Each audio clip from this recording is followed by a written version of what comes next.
Have you ever thought to yourself, gee, I really love pageantry. I just wish it was more expensive.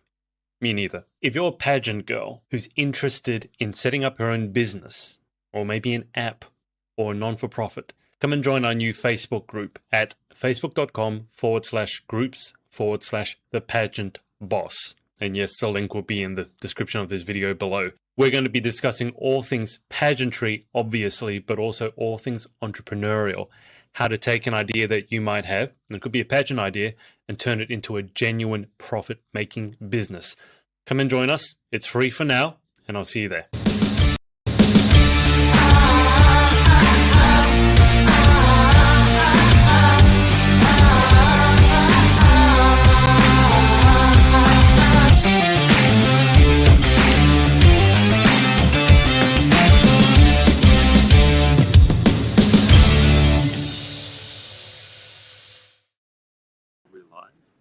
Guys, I think we're live. So if you are watching, can you please let us know whether you can hear me and obviously Britt. So hello, it's Adrian from the Pageant Project. I'm looking up here now. It's a disaster already. And my special guest for today is Miss Earth Australia 2020, Brittany Dickson. Hi there. How are you doing, Brittany? Thank you so much for having me. I'm doing great. We've just had some technical issues setting up. No, we haven't. No issues. But this is the first time that you've been interviewing in person for a very long time. About 5,000 years. Ralph, you're watching. Ralph, can you let us know if you can hear us, please? Because I don't want to do an entire interview and have no audio. That would be rather a disaster. So Brittany has had a bit of an adventure. How's your day been so far? My day's been okay. I ran fashionably late this morning to get here, but that's very rare for me. I'm normally a very timely queen. But yeah, it's been a lovely morning. It's surprisingly sunny and warm on this autumn day. So yeah, happy to be here. Sounds about right. We'll look here. I keep looking at you here, but we'll just keep looking here. It's very, very awkward. Can you tell I haven't done this in person for a while? I can hear you and Brittany. Good. Ralph, if you have any questions, ask Brittany questions because it's too early in the morning for me and I have no questions at all. Let me just angle this down a little bit. So Brittany, why don't we start with the easy question? Mm-hmm. How did you get involved in the crazy world of pageantry to begin with? Yeah, so I got involved in pageantry as a young girl. Like, I always grew up watching things like Miss Universe on TV and like seeing movies like Miss Congeniality, which everyone knows about. And, you know, I was really interested in that, and I watched Next Top Model and thought that was really interesting as well. But I thought modelling didn't really have enough substance to it, whereas pageants, you know, you had a voice and you could do something. But in the pageants I was watching at the time, I'd often see all these like really cringy moments, and like, the question about the maps, that stuck with me. And I knew that I was an intelligent person, and I felt like I could bring something and make a difference by joining pageants. And I found one that really resonated with me, and that was Miss Earth. I did dabble around in a couple of things before Miss Earth, but yeah, once I got into that, that was where my heart was, and I stuck with it ever since. How long ago was this when you first got into it? The first time I competed was 2017. So yeah, I did it then, and then I competed again in 2019 and then again in 2020. Right.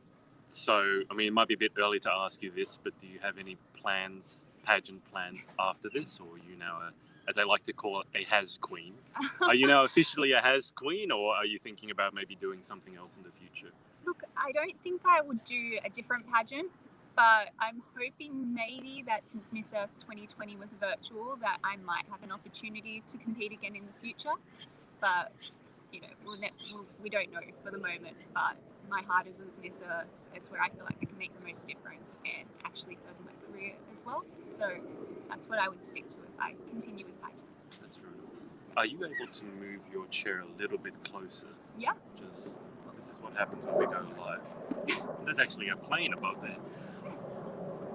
What's happened here? This is why I don't do in-person interviews anymore. No more in-person interviews. I'm just going to disappear and Brittany can talk to you by herself. Ralph here has said, hello, Brittany. It's great seeing you. Hi, Ralph. Guys, if you have... Sorry, I'm just speaking over Brittany. That's okay. You're the host. I shouldn't do that. Hey, Ralph. It's really lovely to see you. I hope you're doing well and I hope your family's going on too. Guys, if you have any questions for Brittany, if you haven't watched my interviews before, firstly, I'm more organised than this usually. I'm just not used to doing anything in person anymore. And secondly, if you have any questions, put them in the comments and I can pass them on to Brittany. Oh, it's saying the mic is muted. I don't know what I'm doing. I don't know which one it is. It's probably this one. It's okay. All right. So, Brittany, so you've been in pageants for about 4 years. Why don't you tell everyone how you found the whole... I mean, you won the crown that you were passionate about. Mm-hmm. It was under unusual circumstances because 2020 was unusual for everyone. So what has your reign been like so far? Because I'm sure it wasn't probably what you envisaged when you first entered pageantry, everything being virtual, no one seeing anyone. Yeah. It was a really unique and different experience, honestly. So we had to create all these videos on our own, and we had to film in very public spaces because we wanted to showcase the beauty of our own unique countries. And that was really funny and interesting because no one was expecting a pageant queen to be walking around, the Opera House or the Australian Museum or places like that. And yeah, you would have people approaching you and getting in the shot, which made it really challenging. But yeah, it was unique, and I was really upset that I couldn't connect with the girls on a more physical level. But we did make really good friends all virtually, and I'm hoping that we all get the chance to meet each other in the future. What was it? So you shot in front of I saw some shots in front of the Opera House. Yeah. What was it like? Because I've actually helped some pageant girls shoot in front of the Opera House, and it is quite interesting because you have everyone coming up. Do you remember any particularly awkward moments or lovely moments when you were doing that? Yeah, so when we were filming My Talent, we had, obviously I was dancing, and there was people that were just onlooking as a group, and people just applauded at the end of every time I did the take, and we had to do it over and over again. So yeah, and I'm not the best dancer, but yeah, it was just pretty surreal to have people just applauding. I'm like, thanks guys, this is great. I mean, have you had the conversation when they come up to you and they go, what's the crown, what's the sash, and you got to explain it to them? Because that's normally, when I've been out with pageant queens in Australia, it's always like, why are you wearing the crown, what's the sash, what's this all about? So have you had to do that explanation? Yeah, I've definitely had to do the explanation before, and it's pretty funny because most people in Australia aren't that tuned into pageants. Yeah. They don't know what any of it is. You're just Miss Australia. That's the only thing that they will think of. They don't know that there's different systems and different reigns and titles that are out there. But once you explain and you can say, this one actually has a cause and it's not just about beauty, it's a lot less superficial than that, even though there still is that element. You're using that beauty to spread a message, and yeah, people really resonate with it and get really excited and want to take pictures and say, they'll still forget everything you said and they'll say, oh, I've got a photo with Miss Australia. I'm like, yes, Miss Australia, that's me. But yeah, it's funny. That's fair enough. What have you enjoyed? So what's been the favourite part of your reign so far, given again that it's been really unusual circumstances and a lot of it has been virtual? What's been your favourite part of it, and I guess maybe what's been the most challenging part of it as well? Yeah, look, the favourite part is always connecting with the fans and the people that are supporting me, well, especially online because we didn't have that in-person thing. Yeah. But my inbox and messages are always flooded, and I feel terribly guilty because I can't reply to everyone all the time. But I do so my popular. I do my best, and yeah, if anyone has any problems or is going through hard times, I try to offer my support and be as personable a queen as possible. And yeah, that's honestly the greatest thing for me because I'm not just a beauty queen, I'm a person, and I like to make the world a better place and make people's lives a bit brighter. But yeah, that's been the best part for me. As for most challenging, look, I'm someone that really likes to get my hands dirty. And especially with Miss Earth, you can think of gardening and tree plantings and things like that, which I've been able to do a bit of, but I think without the pandemic and COVID-19, the chances and opportunities for that would be a lot greater. Yeah. And having all those planned trips when you do go overseas to compete would have been incredible.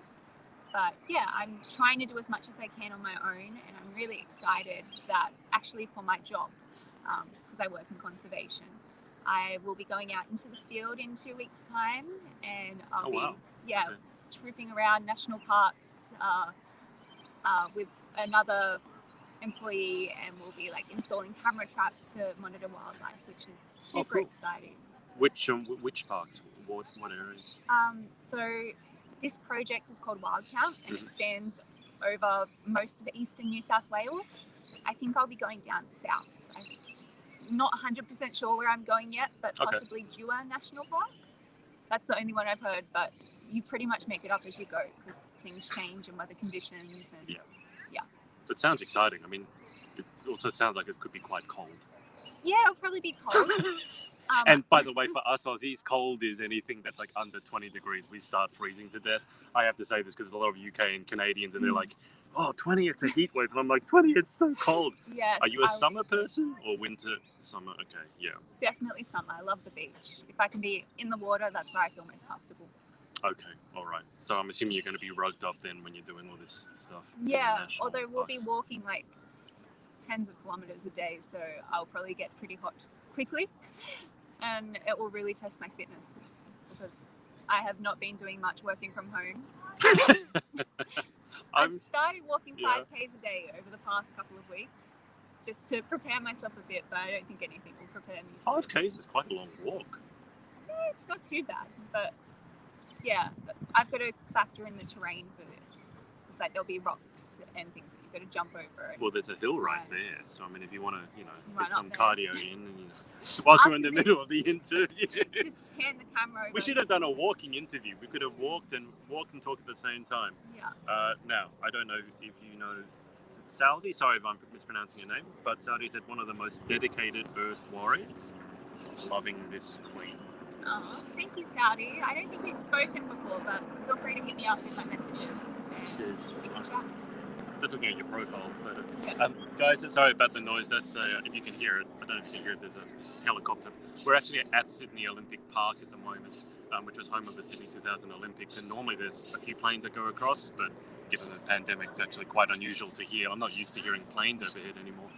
Speaking of getting your hands dirty, you were telling me before we went live that you had a secret to when a bird poops in your hair. So, and I'm just saying this because I was originally going to set up our interview. You can see the trees over there. So, it'd be really nice with the tree background and things like that. But there's a lot of lorikeets there. And I actually said this in one of the podcasts before. Australian birds are really loud. Like cockatoos and lorikeets and kookaburras, they're horrible. So, do you want to tell the lovely people watching what the secret is to getting poop out of your hair? Because we've all been there. Well, I'll start by saying our birds aren't horrible. They are beautiful and amazing, no matter how loud they are or how terrible their poop is. It's just not great for interviews when you've got a cockatoo screaming and people think it's a drag. Yeah, well, when I did all the home interviews, I had to set up upstairs and cover all my birds up because they would scream all day. As soon as they know I'm doing something important, they'll scream. But yeah, secret for getting bird poop out of your hair. If it's a fairly solidish poop, not like a lorikeet one. This is a very queenly chat. Secret is not to squish it in or try to rub it out. You would have to use whatever you're using, like a tissue, and roll it out, and then maybe dab a bit of water in your hair to make sure it's all clean. But yeah, don't squish it in. Is there any secret for when it kind of poops on your front, like you just get it on your clothes? Because that's what happens to me all the time. Yeah, I would probably say again the rolling technique. Okay. But yeah, it's kind of you got to flick it off, but not rub it in. Handy tips from Miss Earth Australia, right here. I don't know how you do it, because I've seen some people that have birds as pets, and I'm always just worried that do they fly around the? So you got a cockatiel. He passed away. Oh. I've got an Alexandrine parrot at the moment and 2 budgies. So you got a little fleet of birds. Yes, a little flock.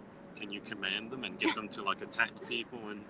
Not these ones, although the Alexandrine, her name is Greenie. She's generally pretty aggressive most of the time anyway, but yeah, I've got a little cut on my finger here from where she's bit me. I think it's getting infected. But yeah, you could probably train her to attack, and Charlie would have done anything. So he was my cockatiel. He would have done anything I asked him to do. He was a very good bird. But yeah. And do they fly around all the time, or do you have them in a cage? Are they on a perch? Like, what's it like actually? I mean, I've never had a pet bird. So my budgies are very only bird people. They don't like anyone handling them. So they're in a very large cage, and they can fly around in their cage, which is a bit sad, but that's just how they've always been. And they started out as rescue birds anyway. So I did try to train, but they were just happy with each other. So we've left them alone. The Alexandrine parrot is also a rescue parrot, but she, as I said, she can be aggressive, but she does like to come out and does like to fly. So when I'm home, I often do just keep her cage open. That is her safe space. So she'll go there if she wants to sleep, or if she wants to rest, or if she just wants to get away from people. But yeah, she can fly around as much as she likes. We don't clip their wings or anything like that. So. And when you say rescue birds, is that the same story as with like rescue cats and rescue dogs? So these are ones that have been sort of discarded and people don't want them, and unless someone adopts them, they get put down? Not in this instance. So these are ones that I found in the wild that might be getting attacked by other birds, and I've held on to them, trying to find their owners, like advertising on Facebook and social media, putting up signs and flyers and things like that, but then no one comes to claim them.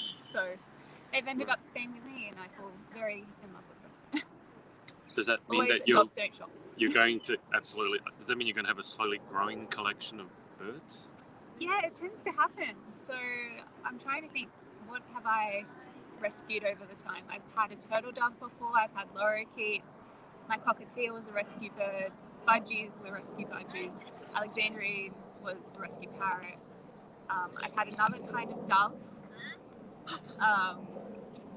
Yeah, other than that, I think that's the only bird species I've had. I found a mouse, a rat, a white rat. We rescued a rat. You rescued a rat? Yes. He was very obviously a pet rat that had escaped from somewhere. How does he look like a pet rat? So when you see rats, they're normally like that black or brown colour. Yeah, most people, especially girls, will run. I probably also would run, but you saved it. Yeah, he was white, and like he was so obvious, like he would get picked off in an instant if he was a wild rat. So I was like, we need to save him. So we did. So I'm imagining that if you saved a whole bunch of birds, that you don't have cats. I have had a cat. You didn't have the cats and the birds the cat and the birds at the same time, though, I'm assuming. We did. You did? Yeah. The cat didn't? No, she was a very chill cat, but she wasn't mine to start with. So my neighbour, they ended up moving overseas, and this cat couldn't go with them. One of their cats could go because it was a certain breed, but this breed wasn't allowed in Spain. So yeah, she stayed with us, Missy. She was a beautiful cat.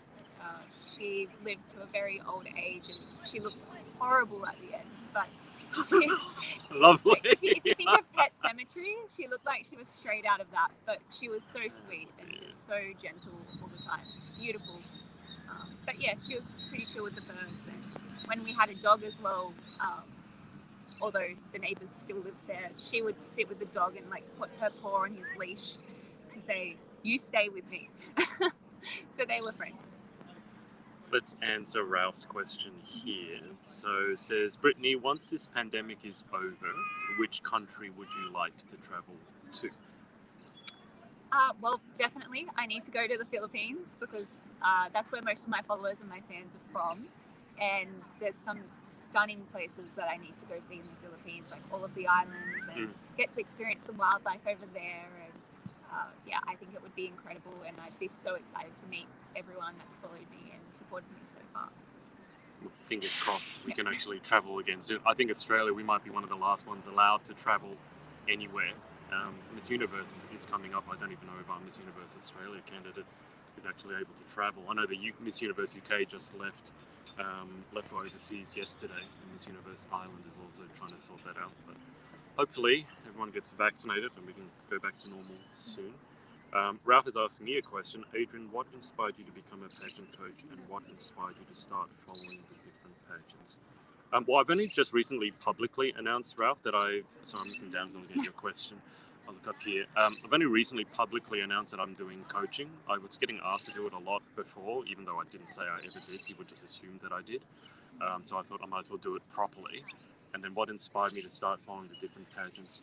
I was interviewing a whole bunch of different women before, and one of them happened to be a pageant queen, Tasha Ross. And then I found out about pageants, went to her fundraiser, and then it was kind of like you get to know one pageant girl, and then it's like a virus. Like you get to know Brittany, then she'll introduce you to two more queens, who will then introduce you to two more, to two more, to two more, to two more, and then before you know it, you are infected with the pageant bug, which is a lot more virulent.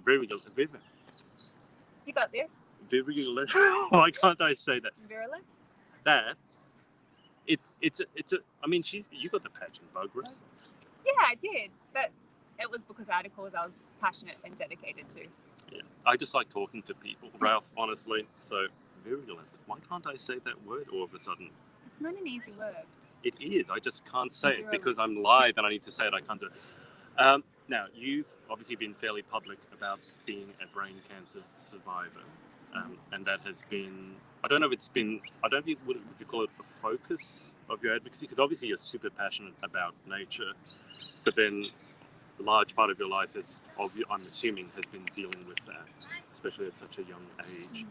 So in terms of that aspect of your life, how much did you sort of want to bring that into your advocacy and who you're about versus the nature side? Because obviously they're both important to you.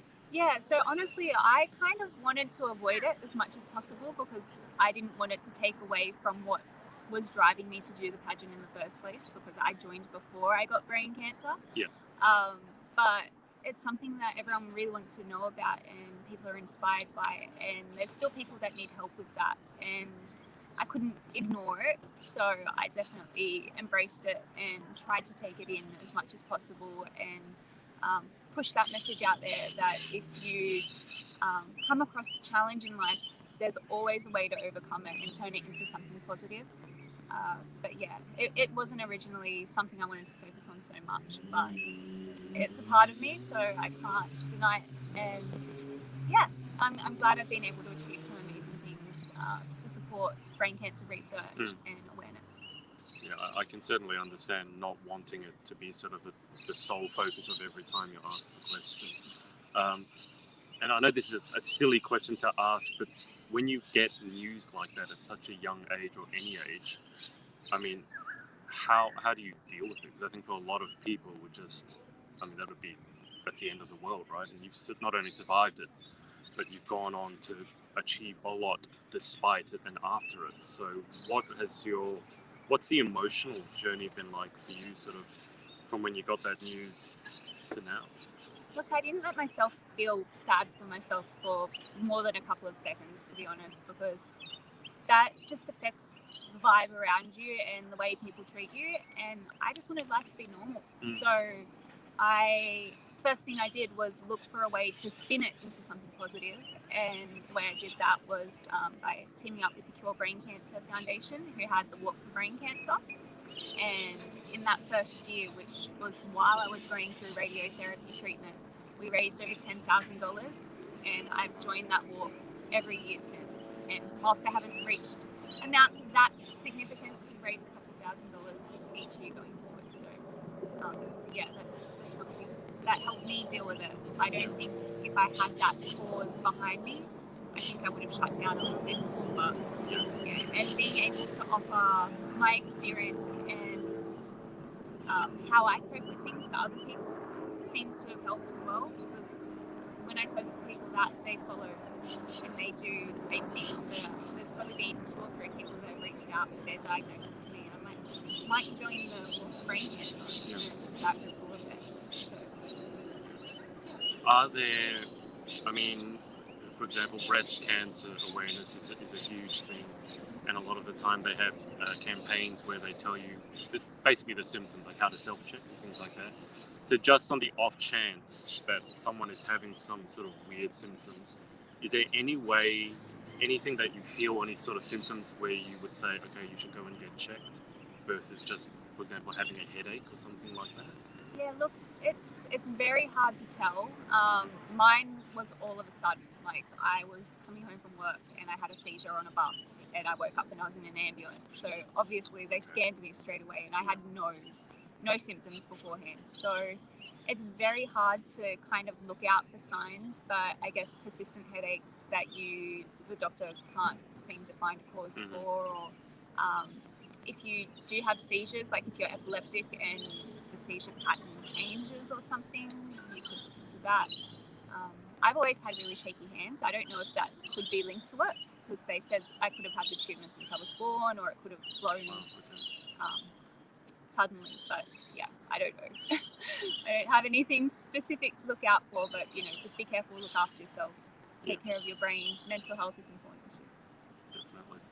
Definitely.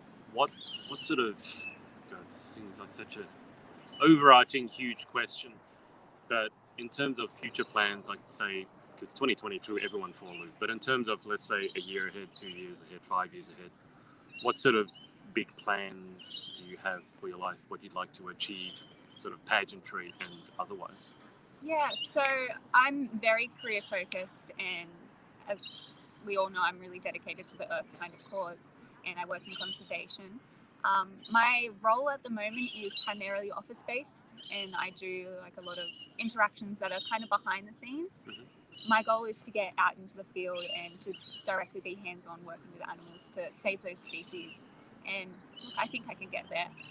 It's a very competitive industry, but I work hard, and like I've gone through the span of like I don't know how many promotions in such a short time in the role that I've been in. So I'm looking forward to that, and fingers crossed. I'm in a very supportive environment, and other than that, I just want to be happy, and I don't really care about buying a house. Like, money's not a big deal to me.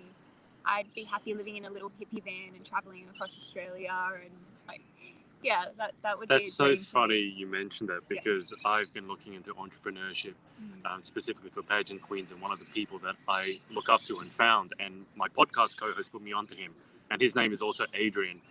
He lives in a van. Yeah. He makes millions of dollars through various things, and he has $1 million lifestyle, but he lives in a van, and he just goes around traveling with his wife and having amazing adventures. So he'll take his van, park it by the beach, and so when he opens up his curtains, he's got a view of the beach. So he's not putting any money into the typical house and expensive car. Yeah. And he's just going around helping people. Yeah, it's all about freedom and getting those real life experiences and opportunities, and I think that would be incredible. So that's actually probably a goal, to live in a van and Van life. do what I want to do. It's a real thing. I think it's a hashtag van life. If you look it up, and the guy's name, by the way, is Adrian Brambilla. And it's really funny because he writes his emails exactly the same way I do. So it's very confusing when I get an email from him, because it's like, have I just emailed myself? Because he literally signs it off the same way I do. One question I haven't asked you, how did you get involved in nature? Where did the love of nature begin for you? Was it like right from the start? Or was there a certain, like, I'm not good at gardening, okay? And I've not told this story before. The reason I don't like gardening is because the first time I did it, I was helping my mum weed our front lawn, and I had one of those little forks that you dig weeds up, and the dirt flipped up, and the dirt landed on my hand, and then right on my hand was a leech. Now, I'm okay with spiders, but things that are slimy and squidgy, and leeches look like... your blood. Yeah, and it looks like hard, and it's like, have you ever seen a leech? And it moves like this. You're looking the way I'm miming being a leech. I hate leeches. I don't know why they exist. And ever since then, I've just been terrified of putting my hands anywhere where I can't see it. So for you love nature. You love getting your hands dirty. Where did that love start from? Yeah, look, I think it was something right from the get-go. My parents raised me around like lots of wildlife and gave me really amazing opportunities that I'm so grateful for. When we would go on holiday every year down the south coast, there would be dolphins and like little penguins that would be in the surf. And like I would be that kid, even though I was like, this big, I'd be swimming out trying to get to see them. And like we'd go camping and there'd be kangaroos around. And I remember I had a sausage once, and the kangaroo wanted that sausage. So it was a terrifying experience, but I ran away from that kangaroo and it chased me. And obviously a kangaroo is a lot faster than little Brittany, who was pudgy and slow. But yeah, I wanted that hot dog. But yeah, it was just a memory. And even though it was scary, like it was nature, and I just, it's so memorable. So that stuck with me. Birds as well, like we'd be camping again, and like you just put a little bit of seed or whatever on your hand and you'd be surrounded by lorikeets, and yeah, so I don't know, I just really resonated with that and connect with it. And Kangaroos eat sausages? when they're really humanized, so it's a very bad thing. Don't give your sausages to kangaroos. So you're going to scare anyone from us who wants to come to Australia after the pandemic going, oh my God, kangaroos are carnivorous, run for your life. I didn't know they eat meat. I think just when they've been so habituated to be around humans, then weird things can happen. Okay. But yeah, it was just a surreal kind of thing. But they shouldn't be eating it. So don't offer it to them. Don't feed them. Don't feed wildlife. Don't recommend it. Well, I mean, that's a really important one because a lot of people see the cute animals and they want to feed them. So why, and you often see signs saying don't feed the wildlife. And people look at that and go, oh, that's kind of like ruining my fun. Because that's what you want to do. For the gram, you get the photo. Yeah, so why is it important that people don't actually feed the wildlife?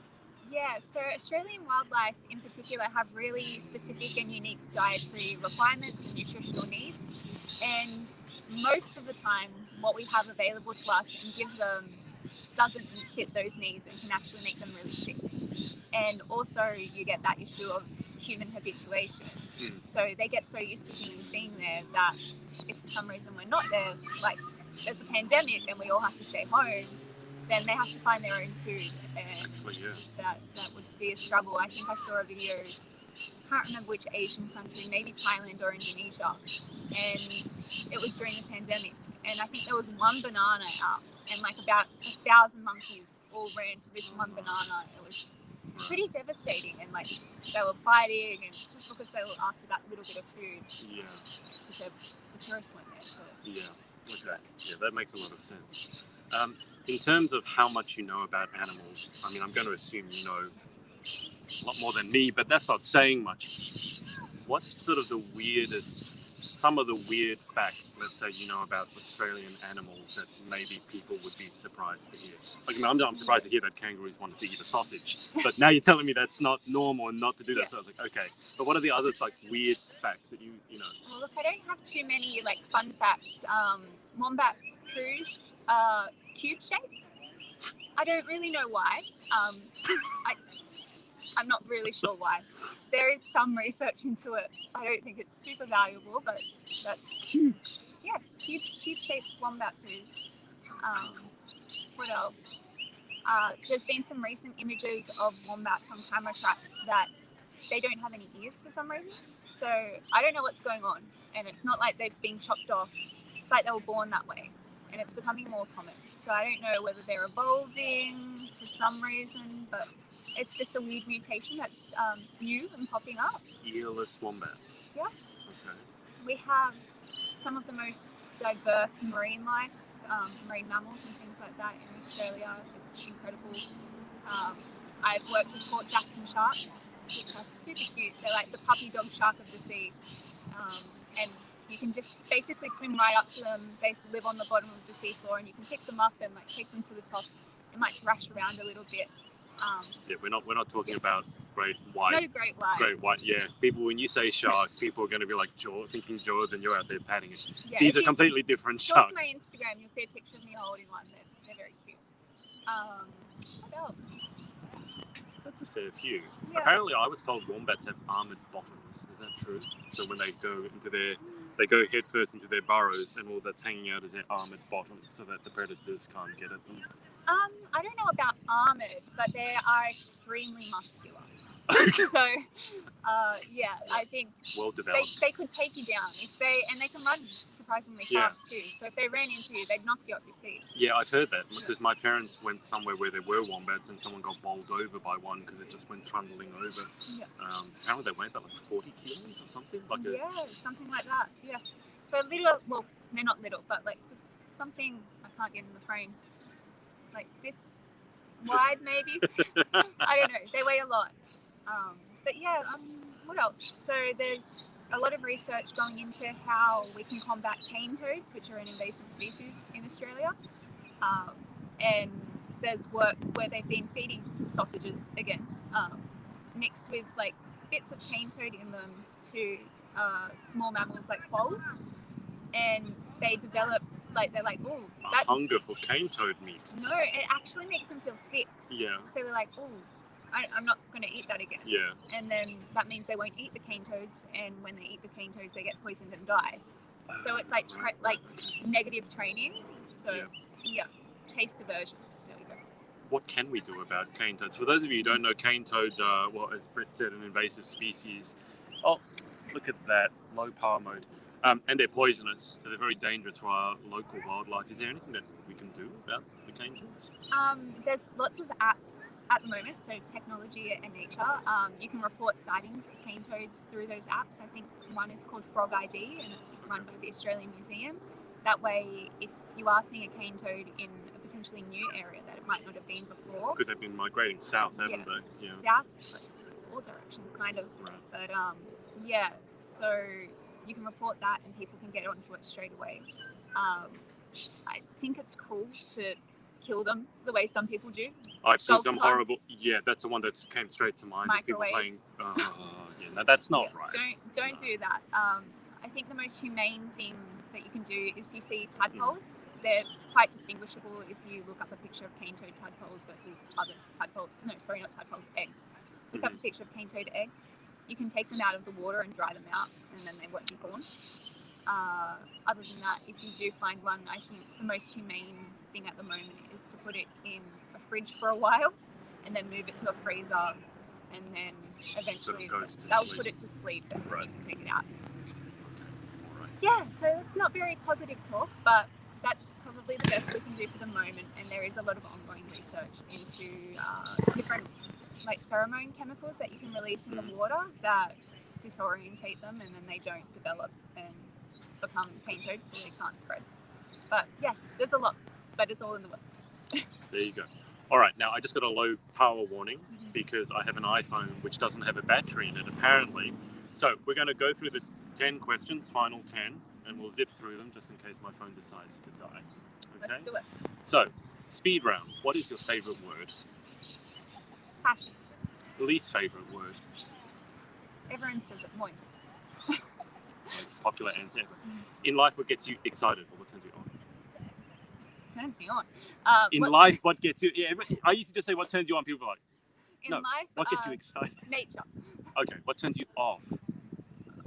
Negativity. What sound or noise do you love? Birds. Agree to disagree on that one. What sound or noise do you hate? The dial tone noise, like the old modems. Dial up. Showing your age there. Yes, old. Right, I can't talk about it. If you could have any one superpower, what would you pick and why? Superpower, speak to animals. Of course. What's one job you would like to attempt other than your own? That's a hard one. I love my job. I'd like to work with something like elephants. So it's similar to my job, but different area. Yep. What's one job you would definitely not like to attempt? Teaching. Why? I'm not good at, I like children, but I'm not good with a lot of children and all noise. I'm not good with a lot of noise and a lot of franticness. I can understand that. Except birds. Birds are okay. Okay, birds good, children not so much. All right, final question. If heaven exists, what would you like to hear God say when you arrive at the pearly gates? Yeah, that's a tricky one. You did good. That's a very down-to-earth, typically Aussie answer. Yeah. Oh, I forgot to ask you. Have you come up with a slogan? Have I come up with a slogan? I was going to start the interview with this. No, I'm dead serious. Yeah. So, Brittany, you're Miss Earth Australia. If you would have one slogan to represent your reign, what would it be? Speak for those who don't have a voice. I've had a little bit of time to think about that. Yeah, it's I don't know how you could come up with an answer to that on the spot. That would be a very, very tricky question. Yeah. But look, before the phone dies, They're chasing the ibis. They're chasing bin chickens. the ibises, yeah, bin chickens. They're not the most attractive of birds. But look, Brittany, thank you so much for your time. No worries. Thank you so much. No worries, very Australian, very, very Australian setting. And thank you to everyone for watching. If you see kids in the background taking each other's eyes out, I don't condone that, but I can't do anything about it. This is what happens when you interview in Their person. parents are slowly following behind now. It's Saturday. You got to give them a day off. Ralph said it was a pleasure hanging out with you both. Hope to visit Australia one day and hope to meet you both. Yeah. Hope It'll to see you happen. soon. Yeah, well, hopefully we can travel again soon. So thanks to everyone for watching, whether it's live or on the replay, and we will speak to you again very, very soon. Thank you so much. Bye. Thanks for watching. Just a reminder to you entrepreneurial types to come and join us at our Facebook group, facebook.com/groups/the pageant boss. I'll see you inside and see you in the next episode.